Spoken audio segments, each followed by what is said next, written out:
My father built his empire with a surveyor's level and a stubborn refusal to die poor, and his widow started dismantling it before the flowers on his casket had even wilted.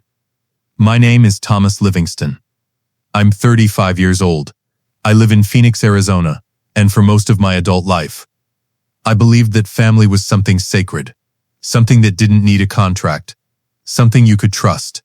I was wrong, and the education that corrected me cost me 48 hours of grief, 3 weeks of strategic silence, and one courtroom moment that I will remember for the rest of my life. Let me take you back to the beginning. My father, Robert Livingston, built Livingston General Contractors from nothing. I mean nothing. He started with a used pickup truck, a personal loan of $12,000 from my grandfather, and a commercial construction license he had studied for while working night shifts as a framing carpenter. By the time I was born in 1989, he had 4 employees. By the time I was in middle school, he had 42. By the time I graduated from Arizona State University in 2011 with a degree in civil engineering, Livingston General Contractors was a mid-sized commercial construction firm headquartered in North Phoenix, pulling in contracts across Maricopa and Pinal counties. The company had a fleet of equipment, 2 yards, a solid reputation for government bids, and a workforce of nearly 110 people. My dad was not a showy man. He drove the same Ford F-250 for 12 years. He wore Wranglers and work boots to business meetings and didn't apologize for it. He called a bluff when he saw one, shook hands like he meant it, and slept 8 hours every single night because, as he always said, a man who's tired makes bad decisions. He was also, unfortunately, a man who fell in love twice. My mother, Carol Livingston, passed away from a brain aneurysm in January 2003. I was 13 years old. My dad was devastated in the quiet way strong men are. He didn't cry in front of me. But I could hear him in the kitchen at 2 a.m, sitting alone, the radio turned so low it was barely a whisper. He carried his grief in his chest like a load-bearing wall, invisible but structural. He met Sandra Pruitt in 2007. She was 31 years old at the time, 29 years younger than my dad, a fact that nobody in the family said out loud but everyone mentally noted. She was sharp-looking, well-spoken, recently out of a short first marriage, and working as an office manager at a commercial real estate brokerage in Scottsdale. She was friendly in the calculated way that some people are, warm enough to be likable, careful enough never to let you fully in. My dad was 60 years old that year, recently retired from the field, and lonely in the way that men his generation never quite know how to name. They married in 2009. Sandra became Sandra Livingston. She was 33. My father was 62. I was 20 years old and already enrolled at a SU, watching the whole thing from a careful, polite distance. I tried to like her. I genuinely did. She was never openly cruel to me. She was something harder to name. She was cordially indifferent. She treated me the way a hotel concierge treats a long-term guest, professionally, predictably, and with zero actual interest in who I was. Every conversation had an invisible boundary. Every holiday had a slight tension underneath the pleasantries. Every time I came home for a weekend, Sandra would find a reason to be somewhere else for the first few hours, then arrive back just in time to make it look like she'd been there the whole time. My dad never saw it, or maybe he did, and he just loved her too much to say so. I've spent a long time trying to figure out which one it was. What I know for certain is that by 2019, when I had been working as a project manager at Livingston General for 6 years, and my father had started taking half-days on Fridays, Sandra had quietly and systematically made herself indispensable to the business. Not in any engineering or project capacity, she had no background in construction, but she had positioned herself as the company's office director, managing payroll administration, vendor relationships, and accounts receivable. She had a salary, she had a company card, she had a desk in the office 3 days a week, and my dad bragged to his friends that she had really stepped up. I noticed things, small things, a vendor invoice that seemed inflated, a payroll line item with a name I didn't recognize, mileage reimbursements for routes that didn't match any job sites. I mentioned it once to my father in October 2021, carefully, professionally, framing it as a financial audit question, and not as an accusation against his wife. He looked at me across his kitchen table with tired eyes and said, "Thomas, I'm 64 years old. I'm not going to spend whatever time I've got left auditing my own marriage." I dropped it. I shouldn't have. My father was diagnosed with a progressive cardiac condition in early 2022, arrhythmia compounded by arterial blockage that his cardiologist at Banner University Medical Center described as a ticking clock that couldn't be wound back. He had surgery. He recovered. He slowed down even more. He talked about retirement constantly, and did it never. He passed away on a Tuesday morning in March 2024. He was 67 years old. He died at home, in bed, with Sandra beside him. I got the phone call at 6:47 a.m., and I drove from my house in Tempe to the family home in North Phoenix in under 20 minutes, which tells you something about how fast I was driving. He looked peaceful. That part is true. Whatever you believe about where people go, my father looked like a man who had finally put down a very heavy thing and was resting. I stood in his bedroom for a long time. Sandra was in the kitchen on the phone with the funeral home, her voice low and efficient. Businesslike, I noted that, filed it away, and told myself I was being uncharitable because I was grieving. The funeral was held the following Friday. Family, employees, subcontractors, city officials who knew my dad. The place was packed. Men in work boots and women in black dresses, all pressed together in the same pew, all holding the same stunned, quiet grief for a man who had built things that would outlast everyone in that room. Sandra sat in the front row. She cried at the appropriate moments. She thanked people graciously during the reception. She was, as always, the picture of composure. 48 hours after my father's funeral, on Sunday morning, I received an email. It was from a family law and estate attorney based in Scottsdale, a man named Gerald Marsh, informing me that he was acting on behalf of Sandra Livingston and that, pursuant to my father's most recently executed will dated November 2023, Mrs. Livingston was the sole beneficiary of the estate, including the family residence at, all financial accounts held jointly or individually by Mr. Robert Livingston, and 100% of the shares in Livingston General Contractors LLC. The email requested that I contact Mr.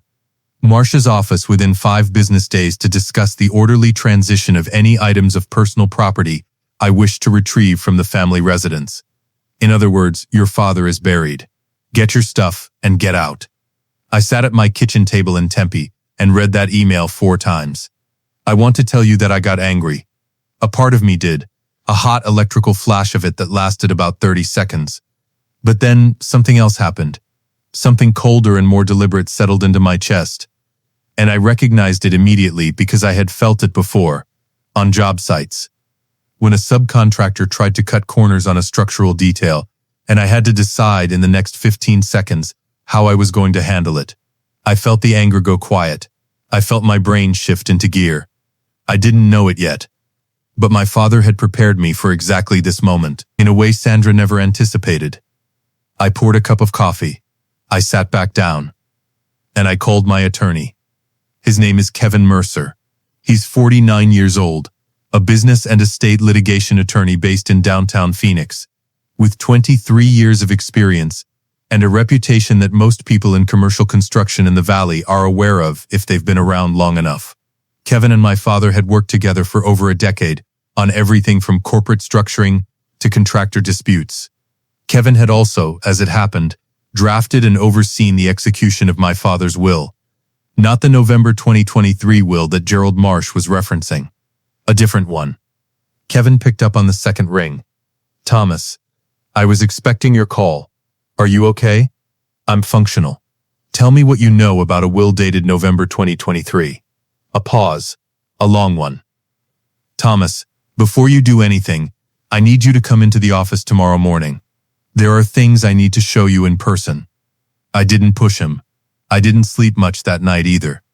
The next morning, Monday, I walked into Kevin's office on North Central Avenue at 8:30. He was already at his desk, a stack of documents in front of him, and 2 cups of coffee waiting. He didn't waste any time. "Your father came to see me in September 2023, Kevin said. He was concerned. He had started noticing things in the business accounts Discrepancies he couldn't explain. He asked me to help him restructure. There it was. He came to you before he came to me, I said. He didn't want to alarm you. He also didn't have proof yet, just instincts. Your dad was smart, Thomas. He trusted his instincts. What my father had done, quietly, systematically, and with Kevin's help over the course of 6 weeks in the fall of 2023, was restructure Livingston General Contractors in a way that was entirely legal, entirely thorough, and entirely invisible to Sandra. He had converted his sole ownership stake in Livingston General Contractors LLC into a structure involving a family trust, the Robert H. Livingston Family Trust, and a separate holding entity. The trust had a designated trustee and a designated beneficiary for operational control of the business assets. The trustee was Kevin Mercer. The beneficiary for business succession and operational control was Thomas Allen Livingston. Me. The November 2023 will that Sandra's attorney was waving around, it was real. It was valid.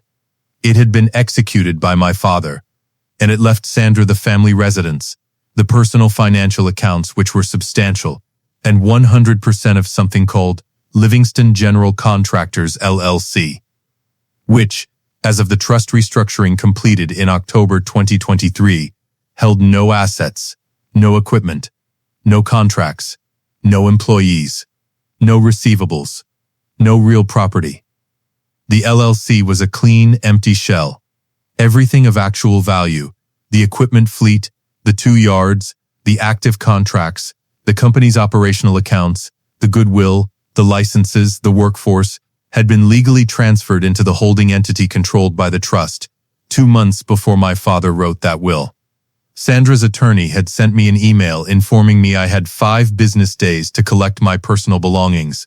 He was about to discover that his client had inherited the name of a company and a debt-free, zero-asset corporate shell worth approximately nothing. I didn't know yet exactly when Sandra would figure it out, but I knew it was going to be a very specific moment, and I intended to be there for it. Kevin looked at me across his desk. She's going to fight this. Gerald Marsh is competent, and he will argue that the restructuring was fraudulent, that your father intentionally divested assets from the estate to defeat Sandra's spousal inheritance rights. Can he win? Not easily. The restructuring is clean. Your father had documented business reasons, the discrepancies he found in the accounts. We have an audit trail, and Arizona law gives a surviving spouse an elective share of the augmented estate. But the timing and the documentation are going to make that argument very difficult for them. Kevin leaned forward. But here's what I'm recommending, Thomas. Don't fight it in a way that looks like a fight. Do the opposite. I looked at him. Say more. He smiled, a dry, careful litigation veteran smile. Agree to everything. Give Sandra exactly what the November will says. The house. The personal accounts. The LLC. I sat with that for a moment. And then what? And then let Gerald Marsh open the LLC's books. I flew back home that evening. I sat on my back patio with a beer and watched the sun go down behind the South Mountain Range, painting the sky in shades of orange and copper. Phoenix is brutal in the summer, but the sunsets are honest. They don't soften anything, they just burn beautifully. I thought about my dad, driving that old F-250, eating the same diner breakfast every Thursday morning, trusting his instincts all the way to the end. I've got it from here, Dad, I said out loud, to no one. Sandra sent me a text 3 days after the funeral. That's how I know the grief was at least partly curated. 3 days of widow's silence, and then a text message from a woman who had never texted me anything warmer than a grocery list. Thomas, I'd appreciate it if we could handle this like adults. Gerald will be in touch. Handle this like adults. I read it twice, then set my phone face down on the counter and started making breakfast. Scrambled eggs, wheat toast, black coffee. Exactly what my father used to make every Saturday morning at the house in North Phoenix. I had learned to cook it the way he did. No butter in the eggs, just heat and patience, and I hadn't been able to stop making it since he died. Sandra's attorney, Gerald Marsh, called Kevin the following Wednesday morning. Kevin relayed the conversation to me in a voice note that afternoon. Gerald had laid out Sandra's position clearly. The November 2023 will was valid. Sandra was the sole beneficiary, and she expected full and immediate transfer of all estate assets, including Livingston General Contractors LLC. Gerald made pointed reference to the fact that any attempt to contest the will or introduce alternative asset structures would be met with aggressive litigation. He used the phrase scorched earth at least twice, Kevin said, which was interesting coming from a man who was about to walk into a fire. Kevin's response, delivered with the measured calm of a man who has won things in rooms most people will never enter, was simple. Thomas Livingston did not intend to contest the will. He would comply with the terms of the November 2023 will in full. All LLC interests would be transferred to Sandra Livingston, as specified. Kevin would prepare the paperwork. There was a pause on Gerald's end of that call. That's reasonable, Gerald had said, clearly expecting a fight and now slightly wrong-footed by the absence of one. Thomas is a reasonable person, Kevin had replied. He just wants his father's wishes respected. I want to pause here and tell you something about how grief and clarity can coexist in the same body at the same time. Because most people think they're opposites. They're not. I was genuinely deeply sad about losing my father. I missed him in a way I hadn't been prepared for. The silence where a phone call used to be. The automatic reflex of wanting to call him when something happened at work. Grief is not convenient. It doesn't wait for business hours. But grief also has a way of clarifying what matters. And what mattered, standing in the cold, clear light of March 2024 in Phoenix, was that my father had prepared something. He had anticipated this. He had done the work. The least I could do was honor it by doing mine. During the weeks between the funeral and the hearing, I kept going into the office. Livingston General's operations manager, a 43-year-old man named Doug Carver, who had been with the company for 11 years, knew about the restructuring. He'd been briefed by my father and by Kevin. Doug ran the daily operations with the steady, unsentimental competence of a man who understood that projects don't pause for personal drama. The workforce knew something was happening. A business transition after the owner's death is impossible to hide, but nobody panicked. Because the paychecks kept clearing and the job sites kept running. That was by design. The holding entity structure meant operations were fully insulated from the estate proceedings. Sandra, as far as I knew, had no idea any of this was in motion. I did have one direct interaction with her during this period, a Wednesday afternoon in late March, when she called me on the phone. I was in my truck, parked outside a job site in Mesa, eating a sandwich and reviewing plans. Thomas. Her voice was measured.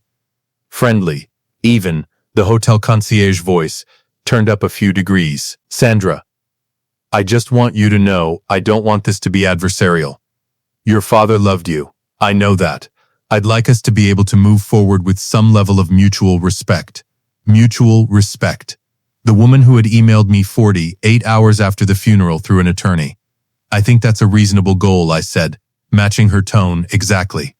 Gerald tells me your lawyer has agreed to the transfer. I appreciate that, Thomas, truly. My father's wishes were clear. I'm not going to stand in the way of that. A pause. Something shifted in the silence. I could almost feel her recalibrating, reassessing whether I was naive or resigned. I think we can still have a relationship, she said finally. As family. Of course, I said. I finished my sandwich after she hung up. The sun was hammering the asphalt outside the job site, and the air smelled like concrete and machine exhaust. The smell of my whole childhood. The smell of my father's hands. I thought about what she had said, as family. I didn't know yet that in 4 days, she would never use that word with me again. The hearing was set for a Thursday morning in early April 2024. Maricopa County Superior Court, downtown Phoenix. Kevin had filed the paperwork for the voluntary transfer of LLC interests, clean, uncontested. Exactly what Sandra's attorney had demanded. No fight, no opposition, just execution of the will as written. I wore a gray blazer and dark jeans, the kind of thing my dad would have called dressed enough. I drove downtown, parked in the garage on Washington Street, and walked the 2 blocks to the courthouse with the sun already warm on the back of my neck at 8:15 in the morning. Kevin was waiting in the hallway outside the hearing room. Beside him was his associate, a woman named Paula Webb, who managed complex trust documentation, and who had been, Kevin said, the architect of the holding entity structure. She was quiet, thorough, and had the expression of someone who had already run every scenario and was not concerned. Sandra arrived with Gerald Marsh at 8:40. She was dressed sharply, black blazer, pearl earrings. The full presentation of a woman who expected to be confirmed in possession of something significant. Gerald was a tall man in his late 50s, silver-haired and competent-looking in the way that expensive attorneys are trained to appear. He greeted Kevin with a professional nod and set his briefcase on the table. We all sat down. The proceeding was administrative in nature. No jury, no dramatic courtroom. Just a judge, a court officer, and the transfer of an estate. The judge reviewed the filings. She confirmed the November 2023 will's validity. She confirmed that Thomas Allen Livingston had consented to the transfer of all LLC interests to Sandra Livingston without contest. She asked Kevin directly whether his client had any objections. Kevin said, "None, Your Honor. Mr. Livingston is in full agreement with the transfer as documented." Sandra sat back slightly in her chair. I watched Gerald's posture relax, the set of his shoulders dropping maybe a half-inch, the tell of a litigator who came prepared for a war and is quietly relieved there won't be one. The judge approved the transfer. She signed the order. That was the moment Gerald reached for the business asset schedule, the supporting documentation that itemized exactly what Livingston General Contractors LLC contained. The documentation that, under court procedure, he was required to review for the record before the transfer was formally closed. He opened the folder. He read the first page. He turned to the second page. He stopped. I watched his face change the way a structure changes when a load-bearing element fails, not all at once, but progressively. As his brain processed what his eyes were reading and refused, for a moment, to accept the calculation. He looked up at Kevin. Kevin looked back at him, entirely calm, entirely still, the way a man looks when he already knows every word on every page. Gerald looked back down at the document. He read the line again, the one specific sentence that had stopped him cold. The sentence that described the current asset value of Livingston General Contractors LLC, as of the date of transfer, following the October 2023 restructuring into the Robert H. Livingston Family Trust. Net asset value, $00. The silence in that hearing room lasted about 4 seconds. In a courtroom, 4 seconds is a very long time. Gerald Marsh set the document down on the table with the deliberate care of a man trying to keep his hand steady. He removed his reading glasses, folded them, placed them beside the document. He looked at Kevin Mercer with an expression that was trying very hard to remain professional and was losing the battle by small visible degrees. "Counsel," he said, "I'd like to request a brief recess." The judge granted it. Sandra leaned toward Gerald immediately, her voice low but not low enough. "What's wrong? What does it say?" "Sandra." Gerald's voice was a wall. "Not here." They stepped into the hallway. I stayed in my seat.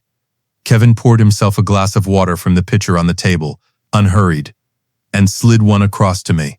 "How are you doing?" he asked quietly. "I'm good," I said, and I meant it.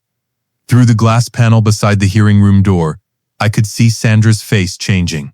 The composed widow's mask, the one she had been wearing since the funeral, since the email, since the phone call about moving forward as family, was coming off in real time. I watched Gerald speak, watched him show her the document, watched her head tilt forward to read it, then come back up. Her expression went through 3 or 4 distinct phases in about 30 seconds. I recognized all of them. Confusion, then disbelief, then the specific, sharp-jawed fury of a person who realizes they have been outmaneuvered. She pushed back into the hearing room before Gerald could stop her. "What did you do?" She was looking at me. Her voice was controlled, but only barely. "What did you do to that company?" I looked at her calmly. "I didn't do anything to the company, Sandra. My father did. 18 months ago. That's fraud. That's illegal. He stripped the assets from the estate. He restructured his business," Kevin said, smoothly and without emphasis, "which is a legal right of any business owner. The restructuring was completed in October 2023, fully documented, with a clear and auditable business rationale. The will your client is relying on was executed in November 2023, after the restructuring was complete. Mr. Livingston was entirely within his legal rights. He did this to cut me out. He did this to protect his business, Kevin said. Whether you view those as the same thing is a matter of perspective. Gerald had come back in and had his hand lightly on Sandra's arm. The practiced, careful gesture of an attorney managing a client who is about to say something unhelpful. Sandra, please. She sat down. She was breathing in the measured way people breathe when they are trying to prevent themselves from screaming. The judge returned. The proceedings resumed. The transfer of Livingston General Contractors LLC, the empty shell, the zero-asset entity, the name and nothing else, was formally completed. Sandra Livingston received exactly what my father's November 2023 will specified. The company. 100% of the shares. She inherited a clean corporate filing with no employees, no contracts, no equipment, no property, and no receivables. She inherited the letterhead. I didn't say anything triumphant. I didn't want to. This was never about victory. It was about completion. My father had set the table. I just had to show up and not knock anything over. After the hearing, in the parking garage on Washington Street, Kevin walked with me to my truck. The April sun was already aggressive, bouncing white off the concrete walls. She'll instruct Gerald to challenge the restructuring, Kevin said. He'll file within 30 days. Can he? He can file. Winning is a different question. Arizona recognizes a surviving spouse's right to an elective share of the augmented estate, 33% under ARS 14-2202.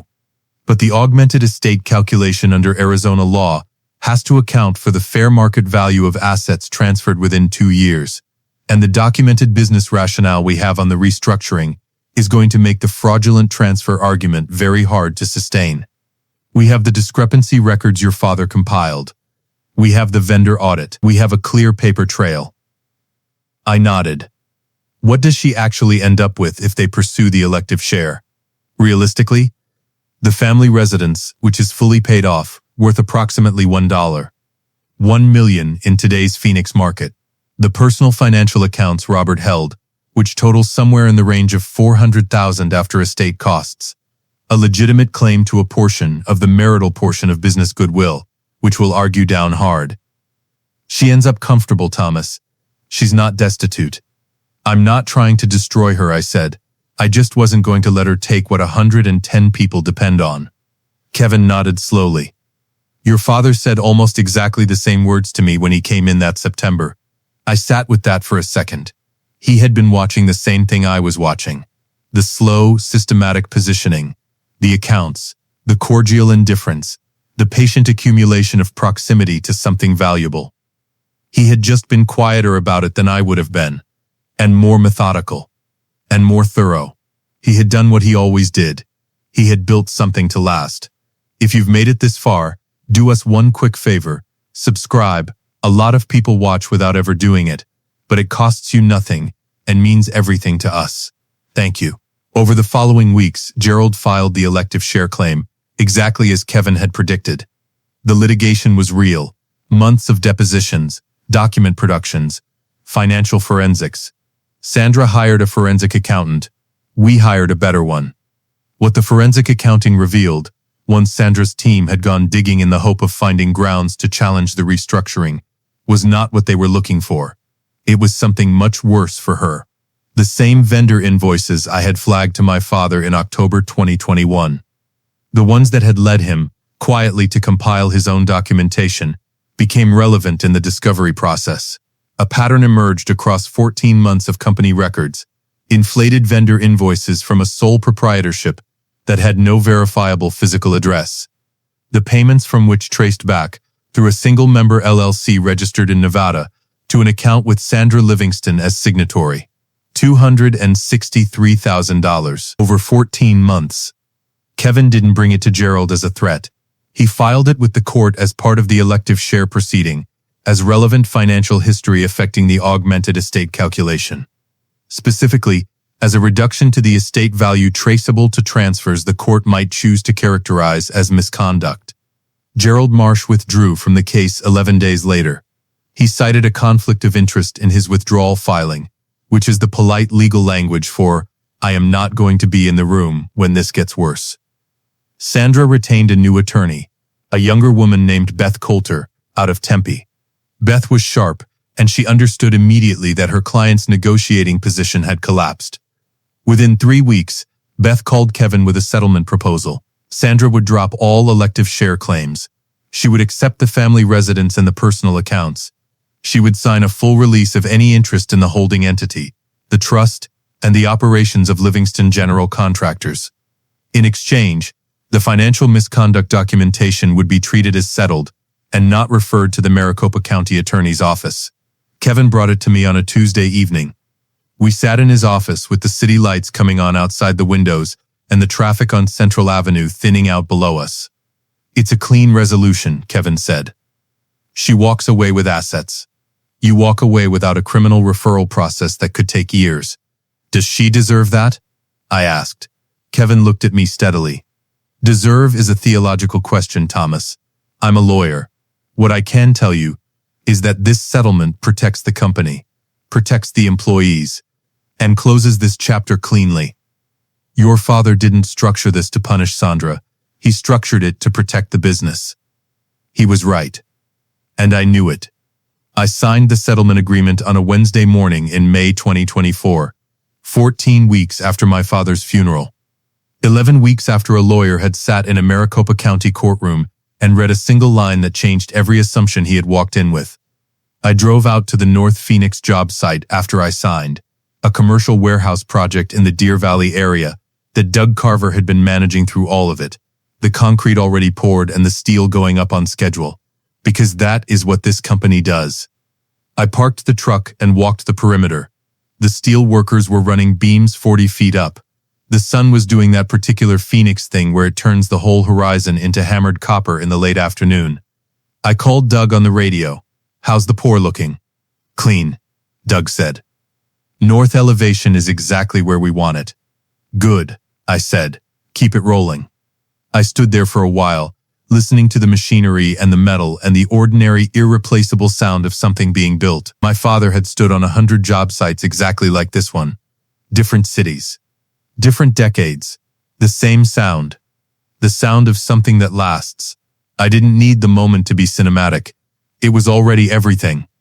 The last thing I want to say about all of this is something that took me months to understand, and I want to say it clearly, because this channel is about more than the drama.